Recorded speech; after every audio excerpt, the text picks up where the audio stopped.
Hello guys, this is TJ Villanueva. Today ang topic natin is I have no time. I'm super busy.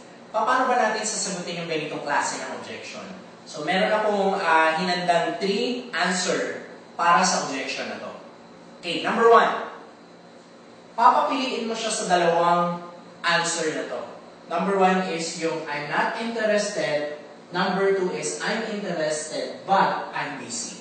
Para malaman mo kung yung taong kausap mo talaga bang interesado sa negosyo mo or hindi.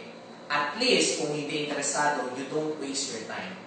Madalas kasi yung mga taong nakakausap natin, sinasabi lang nila na busy sila.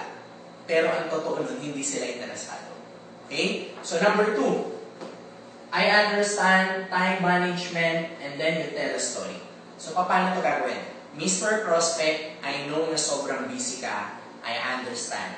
Pero marami kaming katulad mo rin na ginagawa rin yung business. Sobrang busy rin nila. I think ang sagot, Mr. Prospect, is yung time management. Pag naayos natin yung time management mo, I think kaya mong gawin yung negosyo na to.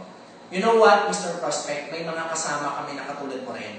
Sobrang busy din. Ginagawa nila yung business. And now they are making around 10 to 50,000 pesos a month. Dahil lang dun sa time management na ginagawa nila. So, I think kaya mo rin yung gawin.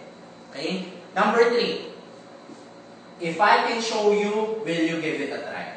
Mr. Prospect, if I can show you kung paano yung gagawin yung negosyo ng 15 minutes to 30 minutes ng every day or every other day, will you give it a try?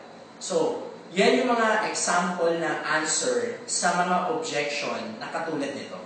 So, I hope marami kayong natutunan. Again, this is TJ Villanueva. I'm just here to help you.